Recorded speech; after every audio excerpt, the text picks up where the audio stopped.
माँ का आखिरी खत। ये कहानी कमलेश की है, जो शहर में रहने वाला था और अपनी माँ के साथ रहता था। उसके पिता की मृत्यु के बाद उनके घर की आर्थिक स्थिति खराब हो गई। उनकी माँ दूसरों के घरों में जाकर काम करती थी और झाड़ू लगाने का काम करती थी। उन्हें जितने भी पैसे मिलते उन्होंने उनके घर की चालने के लिए उपयोग किए। कमलेश दिन भर दोस्तों के साथ घूमता और पार्टियों में शामिल रहता था। वह दिन भर घर से बाहर रहकर आसानी से जीता और जुआ खेलता था। वक्त बीतते बीतते उसकी माँ की स्थिति बिगड़ती चली गई और वे बूढ़ी हो गई। उसकी माँ रोज कमलेश से कहती थी, बेटा कृपया अपने लिए एक अच्छी नौकरी ढूंढ लो, लेकिन कमलेश उनकी बातों को अनदेखा कर देता था।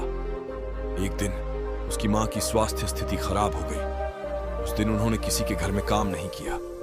पैसे की कमी के कारण कमलेश ने अपनी माँ का उपचार कराने में सक्षम नहीं था, जिससे उनकी माँ की स्वास्थ्य दिन पर दिन बिगड़ती गई। कमलेश को समझ में नहीं आ रहा था कि उसे क्या करना चाहिए।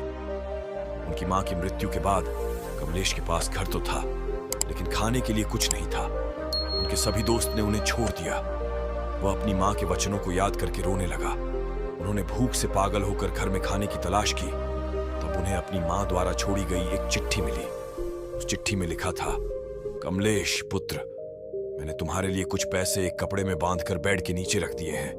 तुम उन्हें लेकर अपनी भूख मिटा सकते हो। कमलेश ने अपनी माँ की इस दिलचस्प भावना को देखकर रोना शुरू कर दिया। उन्हें लगा कि उन्हें उनकी माँ को गले लगाना चाहिए, लेकिन अब उनकी माँ इस दुनिया में नहीं है।